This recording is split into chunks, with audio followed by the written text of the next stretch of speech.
എൻ്റെ പേര് സോണിയ. എൻ്റെ അനിയത്തിയാണിത്. എൻ്റെ അനിയത്തിയാണ് ഇവിടെ ആദ്യമായിട്ട് ഉടമ്പടി എടുക്കാനായിട്ട് വന്നത്. ഡിസംബർ 2023 26 ആദ്യമായിട്ട് ഇവിടെ വന്ന് ഉടമ്പടി എടുത്തത്. അതിൻ്റെ പ്രധാന കാരണം എനിക്ക് വേണ്ടിയിട്ടായിരുന്നു. ഞാൻ സൗദിയിൽ നേഴ്സായിട്ട് വർക്ക് ചെയ്യുമായിരുന്നു. 2023 ഡിസംബർ 25 ഞാൻ തിരിച്ച് നാട്ടിലേക്ക്, അവിടുത്തെ കോൺട്രാക്റ്റ് എല്ലാം കഴിഞ്ഞ് എക്സിറ്റ് വിസയൊക്കെ അടിച്ച് നാട്ടിലേക്ക് വരാനായിട്ട് ഇരിക്കുകയായിരുന്നു. ഫ്ലൈറ്റൊക്കെ ബുക്ക് ചെയ്തിട്ടുണ്ടായിരുന്നു. അപ്പോൾ അതിൻ്റെ തലേ ദിവസം ഞാനും എൻ്റെ റൂമിലുള്ള വേറൊരു ചേച്ചിയും കൂടെ ഞങ്ങൾ വർക്ക് ചെയ്ത് ക്ലിനിക്കിൽ നിന്നും ഡ്യൂട്ടിയൊക്കെ കഴിഞ്ഞിട്ട് പുറത്തേക്ക് പോകുന്ന സമയത്ത് ഒരു ഹൈവേ ക്രോസ് ചെയ്യുന്ന സമയത്ത് ഒരു കാർ ആക്സിഡൻ്റ് ഉണ്ടായി. എൻ്റെ ആയിരുന്നു കാറ് ഇടിച്ചിട്ടുണ്ടായിരുന്നത്. അപ്പം ഞങ്ങൾ രണ്ടുപേരെയും അവർ കണ്ടവരൊക്കെ ആംബുലൻസിൽ കൊണ്ടുപോയി. ആദ്യം ഒരു ഹോസ്പിറ്റലിൽ കൊണ്ടുപോയിട്ടുണ്ടായിരുന്നു. അവിടെ ആക്ച്വലി പ്രത്യേകിച്ച് എനിക്ക് പുറമേ നിന്ന് അങ്ങനെ ബ്ലീഡിങ്ങും കാര്യങ്ങളും ഒന്നും ഇല്ലായിരുന്നു. എൻ്റെ കൂടെ ഉണ്ടായിരുന്ന ആ ചേച്ചിക്കായിരുന്നു ബ്ലീഡിങ്ങും പുറമേ ചെറിയൊരു മുറിവൊക്കെ ഉണ്ടായിരുന്നു. അതുകൊണ്ട് എല്ലാവരും ആ ചേച്ചിനെ ആയിരുന്നു നോക്കുന്നത്. എന്നെ ആരും അധികം നോക്കുന്ന പോലും ഇല്ലായിരുന്നു. അപ്പോൾ എൻ്റെ കൂടെ റൂമിലുണ്ടായിരുന്ന വേറെ 2 മലയാളീസ് ഉണ്ടായിരുന്നു. അവരെല്ലാവരും അറിഞ്ഞ് കേട്ട് വന്നു. അവർ എൻ്റെ വീട്ടിലൊക്കെ വിളിച്ച് പറഞ്ഞിട്ടുണ്ടായിരുന്നു. അപ്പോൾ തന്നെ 26 എൻ്റെ അനിയത്തി ഇവിടെ വന്ന് ഉടമ്പടി എടുത്തിട്ടുണ്ടായിരുന്നു.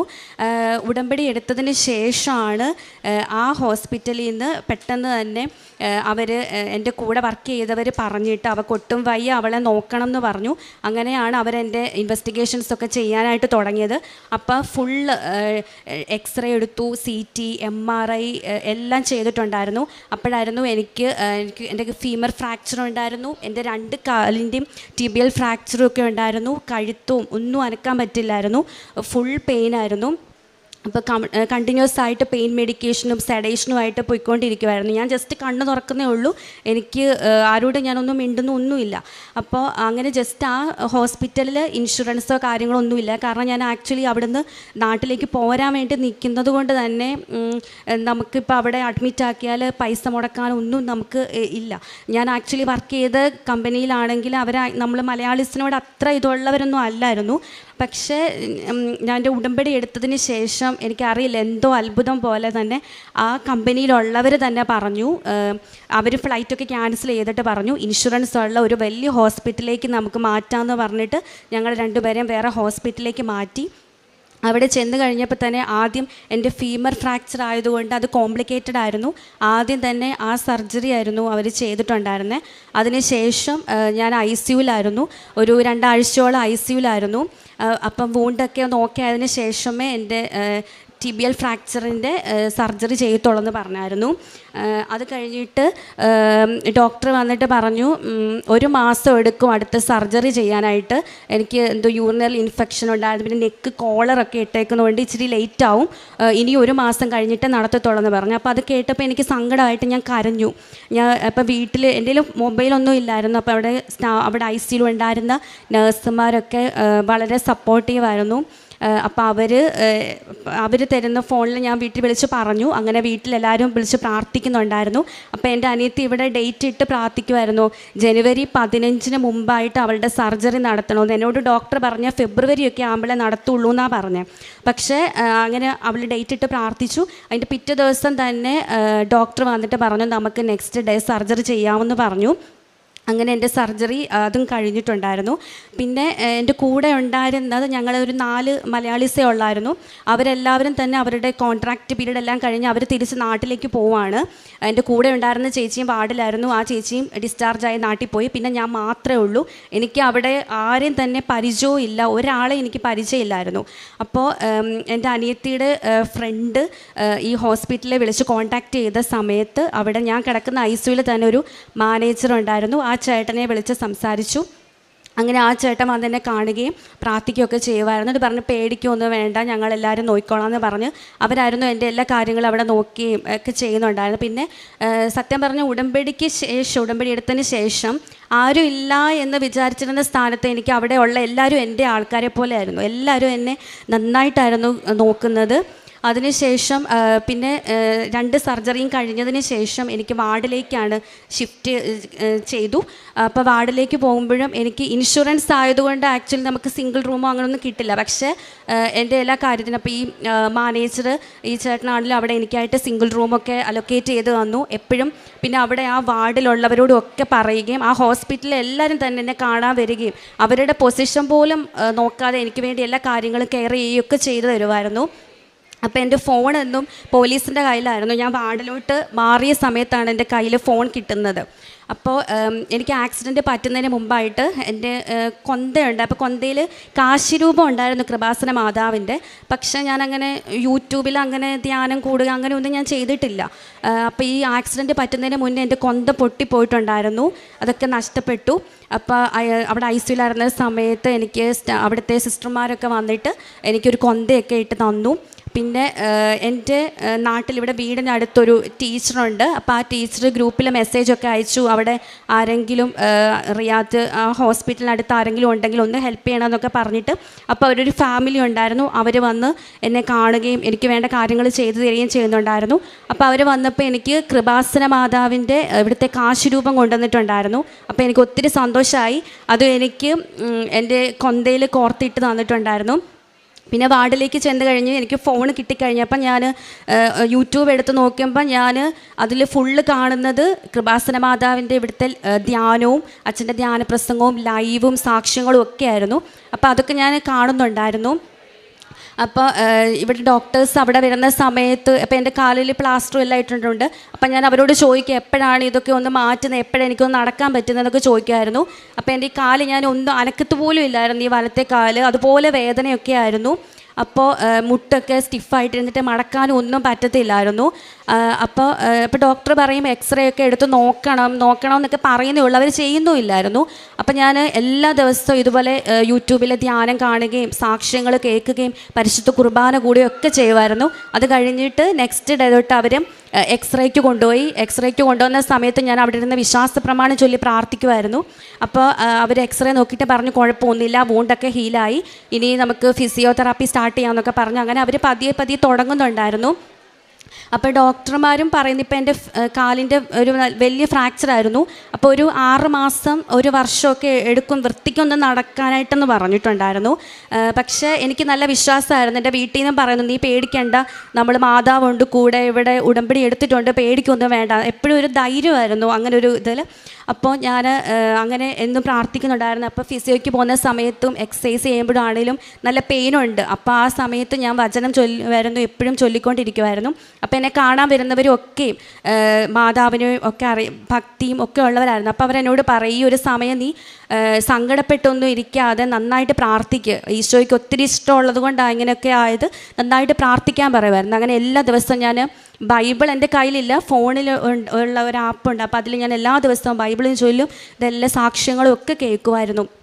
അപ്പോൾ സാക്ഷ്യങ്ങൾ കേൾക്കുന്ന സമയത്ത് എല്ലാവരും പറയുമായിരുന്നു ഉടമ്പടി തൈലം പുരട്ടി സുഖപ്പെട്ടു എന്നൊക്കെ. അപ്പം ഞാൻ ഒത്തിരി ആഗ്രഹിച്ചു, മാതാവേ എനിക്കും ഒന്ന് ഉടമ്പടി തൈലം കിട്ടിയിരുന്നെങ്കിൽ എൻ്റെ ഈ മുട്ടിലുമൊക്കെ തൂത്ത് ഇതാക്കുമായിരുന്നു, എനിക്ക് പെട്ടെന്ന് സുഖപ്പെട്ടേനെന്ന് ഞാൻ പ്രാർത്ഥിക്കുമായിരുന്നു. പിന്നെ എനിക്ക് മാതാവിനെ ഒന്ന് കാണണം, എനിക്ക് സ്വപ്നത്തിലെങ്കിലും ഒന്ന് കാണാൻ പറ്റണേന്ന് ഞാൻ പ്രാർത്ഥിക്കുമായിരുന്നു. അന്ന് തന്നെ രാത്രിയിൽ മാതാവിനെ എനിക്ക് സ്വപ്നത്തിൽ കാണാൻ സാധിച്ചു.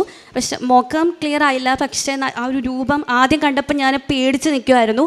അത് കഴിഞ്ഞിട്ട് എൻ്റെ അടുത്തേക്ക് വന്ന് എനിക്ക് ഉടമ്പടി തൈലം എൻ്റെ നെറ്റിയിലും കഴുത്തിലും പുരട്ടി തന്നു. അപ്പോഴാണ് അത് മാതാവാന്നുള്ളൊരിത് വന്ന് എനിക്ക് ഒത്തിരി സന്തോഷമായി. അപ്പോൾ പിറ്റേ ദിവസം എന്നെ കാണാനായിട്ട് വന്ന്, എന്നെ കാണാൻ വരുന്നവരാരും എനിക്കറിയില്ല, ഈ സംഭവം അറിഞ്ഞിട്ട് ഓരോരുത്തർ കാണാൻ വരുന്നതാണ്. അപ്പോൾ എന്നെ കാണാൻ വന്ന ഒരു ആൻറ്റി അങ്കിളും ഉണ്ടായിരുന്നു. അവർ വന്ന് പ്രാർത്ഥിച്ചിട്ട് ഉടമ്പടി തൈലം എടുത്ത് എൻ്റെ കാലിലൊക്കെ വിശ്വാസ പ്രമാണം ചൊല്ലി പ്രാർത്ഥിച്ചു. പിന്നെ അച്ഛനൊക്കെ വന്നിട്ടുണ്ടായിരുന്നു കാണാനായിട്ട്. അപ്പോൾ അച്ഛൻ വന്നു പ്രാർത്ഥിച്ചു, എനിക്ക് പരിശുദ്ധ കുർബാന സ്വീകരിക്കാൻ സാധിച്ചു, കുമ്പസരിക്കാൻ സാധിച്ചു. അങ്ങനെ ഒരു 6 മാസം 1 വർഷത്തിനുള്ളിൽ നമുക്ക് വൃത്തിക്ക് നടക്കാൻ പറ്റും അങ്ങനെയൊക്കെ പറഞ്ഞിട്ടുണ്ടായിരുന്നു. പക്ഷെ എനിക്ക് ഒരു 4 മാസം കഴിഞ്ഞപ്പോൾ തൊട്ട് എനിക്ക് പതിയെ ഈ വോക്കറൊന്നും ഇല്ലാതെ തന്നെ പിടിച്ചൊക്കെ നടക്കാനും ഒക്കെ പറ്റുമായിരുന്നു. അപ്പോൾ ഡോക്ടർ ചോദിക്കും നിൻ്റെ ഇതിൽ ഇത്ര ഫാസ്റ്റ് ആയല്ലോ എന്നൊക്കെ ചോദിക്കുമായിരുന്നു. കാരണം അതുപോലെ കോംപ്ലിക്കേറ്റഡ് ആയിരുന്നു നിൻ്റെ ഫ്രാക്ചർ, ഇത്ര ഫാസ്റ്റ് ആയല്ലോ എന്നൊക്കെ പറയുമായിരുന്നു. അപ്പം ഞാൻ നന്നായിട്ട് പ്രാർത്ഥിക്കുകയൊക്കെ ചെയ്യുന്നുണ്ടായിരുന്നു. പിന്നെ അവിടെ ഉള്ള മാനേജറും അവരോടൊക്കെ അവർക്കറിയാം ഞാൻ നന്നായിട്ട് പ്രാർത്ഥിക്കുകയൊക്കെ ചെയ്യുമെന്ന് അറിയായിരുന്നു. അവർ എപ്പോഴും എന്നെ സപ്പോർട്ട് ചെയ്യുമായിരുന്നു, നന്നായിട്ട് പ്രാർത്ഥിക്കുന്നൊക്കെ. അതുപോലെ പിന്നെ നാട്ടിലേക്ക് വരാനായിട്ട് എനിക്ക് നടക്കാം എന്നേ ഉള്ളൂ, എന്നാലും നമുക്ക് അത്ര ഇതായിട്ട് ആകത്തില്ലായിരുന്നു. എനിക്ക് സ്റ്റെപ്പ് കയറാനും ഒക്കെ ഉണ്ട്, അങ്ങനെ ഒത്തിരി ബുദ്ധിമുട്ടുണ്ട്. മുട്ട് ശരിക്കും മടങ്ങാൻ പറ്റത്തില്ലായിരുന്നു. പക്ഷേ എൻ്റെ കാര്യങ്ങൾ എനിക്ക് ചെയ്യാൻ പറ്റുന്ന പരുവായപ്പോഴാണ് അവർ ഡിസ്ചാർജ് ആക്കിയത്. അപ്പോൾ എനിക്ക് നാട്ടിലോട്ട് വരണമെങ്കിൽ എനിക്ക് ആരെങ്കിലും ഒരാളെങ്കിലും ഒന്ന് കൂട്ടിന് വേണമെന്നുണ്ട്. പക്ഷെ ആരാണെന്നൊന്നും എനിക്കറിയില്ല. പക്ഷെ എന്നാലും ഞാൻ മാതാവിനോട് പറഞ്ഞു, ഞാൻ പേടിക്കേണ്ട, മാതാവ് എൻ്റെ കൂടെ ഉണ്ടാവും, ഒരാളെങ്കിലും എനിക്ക് തരുമെന്ന് വിചാരിച്ചിരുന്ന സ്ഥാനത്ത് എനിക്ക് 2 പേരെ എനിക്ക് മാതാവ് കൂടെ ഇവിടെ നാട്ടിലേക്ക് വരാനായിട്ട് അനുഗ്രഹിച്ച് സഹായിച്ചു. നാട്ടിൽ വന്നതിന് ശേഷം ഞാൻ ഒരു ദിവസം ഇങ്ങനെ രാവിലെ നടക്കുന്ന സമയത്ത് പെട്ടെന്ന് തന്നെ വീണ്ടും എനിക്ക് മടക്കാൻ പറ്റാണ്ടായി. അപ്പോൾ ആ സമയത്ത് ഒത്തിരി ഞാൻ സങ്കടപ്പെട്ട് കരഞ്ഞു. അപ്പോൾ എൻ്റെ അമ്മയാണെങ്കിൽ മാതാവിൻ്റെ ഉടമ്പടി തൈലം എൻ്റെ കാലിൽ പുരട്ടി തന്നു. അപ്പം തന്നെ എൻ്റെ വേദന മാറി. അത് കഴിഞ്ഞിട്ട് പിന്നെ ഒരു ചെറിയൊരു ബുദ്ധിമുട്ട് പോലെ ഉണ്ടായിരുന്നു. അത് കഴിഞ്ഞിട്ടാണ് അപ്പം ഞാൻ ഓർത്ത് ഞാൻ ഓൺലൈൻ ഉടമ്പടി എടുക്കാമെന്ന് ഓർത്തിട്ട് ഞാൻ ഓൺലൈൻ ഉടമ്പടി എടുത്തു. എല്ലാ ദിവസവും ഞാൻ മാതാവിൻ്റെ ഉടമ്പടി തൈലം എൻ്റെ കാലിൽ പുരട്ടി പ്രാർത്ഥിക്കുന്നുണ്ടായിരുന്നു. ഉപ്പും തേനും കഴിക്കുന്നുണ്ടായിരുന്നു. അതിനുശേഷം ഇപ്പം എനിക്ക് നന്നായിട്ട് മുട്ട് മടക്കാം. പിന്നെ സ്റ്റെപ്പ് കയറാനുള്ള ചെറിയൊരു ബുദ്ധിമുട്ടുണ്ട്. അതെന്തായാലും ഈ സാക്ഷ്യം പറയുന്നത് വഴി എല്ലാം മാതാവ് മാറ്റിത്തരുമെന്ന് തന്നെ വിശ്വസിക്കുന്നു. ഇത്രയും തന്ന അമ്മ മാതാവിന് 1000 നന്ദി. രണ്ടാമതായിട്ട് വെച്ച നിയോഗം എന്ന് പറഞ്ഞാൽ ഞങ്ങളുടെ ഭവന നിർമ്മാണത്തിനാണ്. അപ്പം ഞങ്ങൾക്ക് ആദ്യം ഉണ്ടായിരുന്ന വീടെന്ന് പറഞ്ഞാൽ പൊട്ടിപ്പൊളിഞ്ഞൊക്കെ ഇരിക്കുക. നല്ലൊരു മഴ പെയ്ത് കഴിഞ്ഞാൽ നന്നായിട്ട് ചോർന്നൊലിക്കുകയൊക്കെ ചെയ്യുന്നതാണ്. അപ്പം ഞങ്ങളുടെ കയ്യിൽ ഒരു ഇച്ചിരി പൈസ ഉണ്ടായിരുന്നു. അപ്പോൾ അത് കണ്ടുകൊണ്ടാണ് നമ്മൾ വീട് പൊളിച്ചു. അപ്പോൾ ആ സമയത്ത് എനിക്ക് ആക്സിഡൻറ്റും പറ്റി. പിന്നെ ബാക്കി എന്താ ചെയ്യേണ്ടതെന്നൊന്നും അറിയാൻ പാടില്ലായിരുന്നു. എല്ലാവരും ആകെ സങ്കടപ്പെട്ട് നിൽക്കുകയാണ്. അപ്പോൾ ആ സമയത്ത് ഇവിടെ ഉടമ്പടി എടുക്കുന്ന സമയമായിരുന്നു. അപ്പോൾ അതിൽ നിയോഗവും വെച്ചിട്ടുണ്ടായിരുന്നു. ഇവിടെ വന്നിട്ട് ഇവിടുത്തെ മണ്ണും അതുപോലെ മാതാവിൻ്റെ ഉടമ്പടി ഉപ്പും ഒക്കെ ഞങ്ങൾ അവിടെ കൊണ്ടുവന്നിട്ട് വിശ്വാസ പ്രമാണം ചൊല്ലി ഞങ്ങളുടെ അടിത്തറ കിട്ടിയതിൻ്റെ 4 സൈഡിലും ഇട്ട് പ്രാർത്ഥിച്ചു. അത് കഴിഞ്ഞ് പെട്ടെന്ന് തന്നെ ഒത്തിരി താമസമൊന്നുമില്ലാതെ പെട്ടെന്ന് തന്നെ ഞങ്ങളുടെ വീട് പണി കംപ്ലീറ്റ് ആക്കാനായിട്ട് സാധിച്ചു. അത് ഞങ്ങൾക്ക് എങ്ങനെയാ വഴിയെന്നൊന്നും അറിയില്ല. പക്ഷേ ഞങ്ങളെല്ലാവരും മാതാവിനോട് പ്രാർത്ഥിക്കുന്ന അതായിരുന്നു, മാതാവേ എങ്ങനെ ഞങ്ങൾക്ക് പൈസ കിട്ടുമെന്നൊന്നും അറിയില്ല, പക്ഷേ മാതാവ് തന്നെ ഞങ്ങളുടെ വീട് പണി പൂർത്തിയാക്കി ഞങ്ങൾക്ക് നല്ലൊരു ഭവനം പണിത് തരണമെന്ന് വിചാരിച്ചു. ഞങ്ങൾ ആഗ്രഹിച്ചത് ഒരു ചെറിയ വീടാണ്, പക്ഷെ ഞങ്ങൾ ആഗ്രഹിച്ചതിലും നന്നായിട്ട് തന്നെ മാതാവ് ഞങ്ങൾക്കൊരു ഭവനം തന്ന് അനുഗ്രഹിച്ചു. 2024 ഏപ്രിൽ ഞങ്ങൾ കയറി താമസിച്ചു. അമ്മ മാതാവിന് 1000 നന്ദി. എൻ്റെ പേര് സോനു. ഞാനൊരു ഡയാലിസിസ് ടെക്നീഷ്യനാണ്.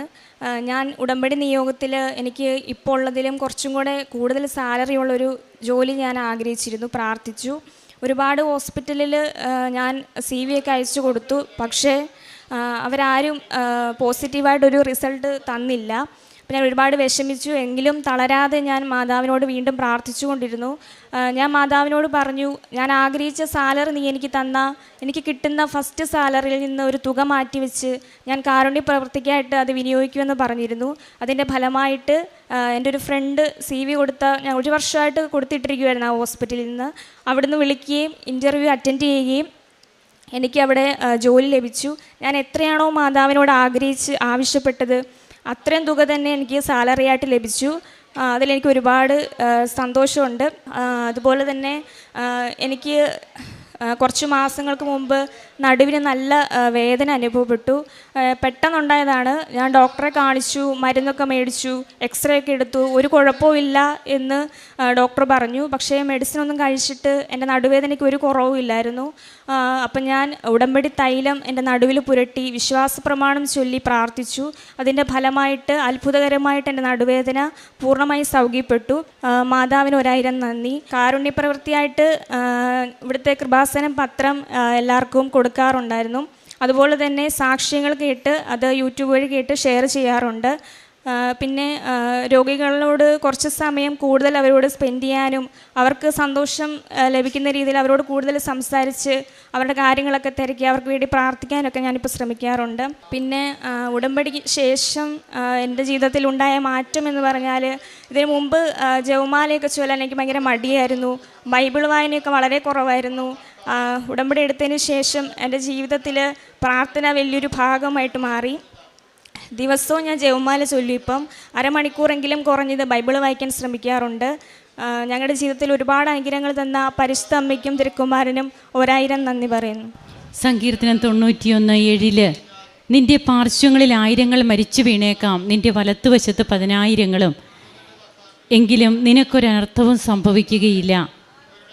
സോനു ആണ് ഇവിടെ വന്ന് ഉടമ്പടി എടുക്കുന്നത്. അതായത് അനുജത്തി തൻ്റെ ചേച്ചിക്ക് കിട്ടിയ അപകടത്തിൽ നിന്ന് കിട്ടിയ സംരക്ഷണമാണ് ആ മകള് ആദ്യമേ ഇവിടെ പങ്കുവയ്ക്കുന്നത്. സൗദിയിൽ നേഴ്സായിരുന്നപ്പോൾ നാട്ടിലേക്ക് വരാൻ താൻ എല്ലാ വിസയും അതൊക്കെ എക്സിറ്റ് അടിച്ച് എല്ലാം ക്ലിയറാക്കി ടിക്കറ്റുമൊക്കെ എടുത്ത് ഫ്ലൈറ്റ് ടിക്കറ്റുമൊക്കെ എടുത്തിരിക്കുമ്പോഴാണ് തനിക്ക് പെട്ടെന്ന് ഒരു അപകടമുണ്ടാകുന്നത്. അപകടം എത്രമാത്രം സീരിയസ് ആയിരുന്നു. തുടയെല്ലും അതുപോലെ കാലിൻ്റെ എല്ല് ഇതൊക്കെ ഫ്രാക്ചറായി. അങ്ങനെ ഒരവസ്ഥയിൽ അവിടെ ആരുമില്ല, തനിക്കറിയാവുന്നവരാരുമില്ലാത്ത ഒരു സാഹചര്യത്തിൽ തനിക്ക് അവിടെ കിട്ടിയ സംരക്ഷണം, ഉടമ്പടി പിറ്റേ ദിവസം തന്നെ അനുജത്തി ഇവിടെ വന്നെടുക്കുന്നു. അതിൻ്റെ സംരക്ഷണം പിന്നീട് എങ്ങനെയാണ് ചേച്ചിക്ക് ഉണ്ടാകുന്നത്, അതുപോലെ ഉടമ്പടി തൈലം തനിക്ക് കിട്ടിയിരുന്നെങ്കിൽ എന്നൊക്കെ ഈ മകൾ ആഗ്രഹിക്കുമ്പോഴേ പരിശുദ്ധ അമ്മ സാന്നിധ്യമായിട്ട് അമ്മയെ സ്വപ്നം കണ്ടു. അമ്മ തൈലം കൊണ്ടുവന്ന് ഈ മകളെ അഭിഷേകം ചെയ്തു, പ്രാർത്ഥിച്ചു എന്നൊക്കെ പറയുമ്പോൾ അത് ഒരു തോന്നലല്ല, അത് നേഴ്സായ ഈ മകൾക്ക് അമ്മ നൽകിയ കൃപ മാത്രമാണ്. അമ്മയുടെ സാന്നിധ്യം അനുഭവിക്കുവാനായിട്ട് അമ്മ നൽകിയ വലിയ ഒരു അവസരം. അങ്ങനെ പിറ്റേ ദിവസം താൻ ആഗ്രഹിച്ചതുപോലെ തനിക്ക് ഉടമ്പടി തൈലം പൂശി തനിക്ക് വേണ്ടി പ്രാർത്ഥിക്കുവാൻ താൻ അറിയാത്ത 2 വ്യക്തികൾ വന്നു എന്നാണ് ഈ മകൾ പിന്നീട് സാക്ഷ്യത്തിൽ പങ്കുവയ്ക്കുന്നത്. അങ്ങനെ നാം ഓരോന്നും പറയുമ്പോഴേ നമ്മുടെ ചെവിയോട് ചേർന്ന് നിന്ന് അതൊക്കെ കേട്ട് നമുക്ക് വേണ്ടിയിട്ടെല്ലാം നൽകുവാനായിട്ട് നമ്മുടെ ജീവിതത്തെ നാം ഒന്ന് ക്രമപ്പെടുത്തുവാനായിട്ട് തീരുമാനിച്ചാൽ നമുക്ക് വേണ്ടി എന്തും ചെയ്യുവാൻ തയ്യാറാകുന്ന അമ്മയും ഈശോയുമാണ് നമുക്കുള്ളത്. ഇന്ന് ചേച്ചിയും അനുജത്തിയും ഇവിടെ വന്ന് നിന്ന് സാക്ഷ്യം പങ്കുവയ്ക്കുമ്പോൾ ചേച്ചിക്ക് കിട്ടിയ അപകടത്തിൽ നിന്ന് കിട്ടിയ സംരക്ഷണവും പിന്നീട് എത്ര പെട്ടെന്നാണ് റിക്കവറി ആകുന്നത്, ഓൺലൈൻ ഉടമ്പടിയുമൊക്കെ എടുത്ത് അനുഭവ സാക്ഷ്യങ്ങളും അതുപോലെ ബഹുമാനപ്പെട്ട VP ജോസഫ് അച്ഛൻ്റെ ഉടമ്പടി ധ്യാനങ്ങളുമൊക്കെ താൻ കൂടാൻ തുടങ്ങി. പിന്നീട് തനിക്ക് തൻ്റെ സാലറിയിൽ വന്ന മാറ്റവും ഒരു നല്ല ജോലി തനിക്ക് ലഭിക്കാനിടയായതും 5 വർഷങ്ങൾക്ക് മുമ്പ് കൊടുത്ത CV ആണ്. അതൊക്കെ വിളിക്കുവാനിടയായി തനിക്ക് നല്ല സാലറി ലഭിച്ചു. അത് കാരുണ്യ പ്രവർത്തനങ്ങൾക്ക് വേണ്ടിയിട്ട് അതിൻ്റെ ഒരു ഭാഗം താൻ വിനിയോഗിക്കുന്നു. പ്രാർത്ഥനാ ജീവിതത്തിലൊക്കെ മാറ്റം വന്നു. ഇതാണ് ഏറ്റവും വേണ്ടതായിട്ട് നമുക്കുള്ളത്, നമ്മുടെ ആത്മീയ ജീവിതത്തിൻ്റെ ഉണർവ്. അങ്ങനെ ഇന്ന് ഈ സഹോദരങ്ങൾ ഇവിടെ നിന്ന് കർത്താവിനെ മഹത്വപ്പെടുത്തുമ്പോൾ ദൈവം നമുക്ക് കൂടെയുണ്ട്, സമീപസ്ഥനാണെന്ന് ഒരിക്കൽ കൂടി നമ്മോട് അനുഭവ സാക്ഷ്യങ്ങൾ പങ്കുവയ്ക്കുമ്പോൾ നമുക്ക് മനസ്സിലാവുകയാണ്. കരങ്ങളടിച്ച് നമുക്ക് ഈശോയ്ക്കും അമ്മയ്ക്കും നന്ദി പറയാം. യേശുവേ നന്ദി, യേശുവേ സ്തുതി, യേശുവേ ആരാധന. അത്യപൂർവ ദൈവാനുഭവങ്ങൾ ഇനി നിങ്ങൾക്കും സ്വന്തം. ഈ യൂട്യൂബ് ചാനൽ ഇതുവരെ സബ്സ്ക്രൈബ് ചെയ്തിട്ടില്ലെങ്കിൽ ഇപ്പോൾ തന്നെ സബ്സ്ക്രൈബ് ചെയ്യുക.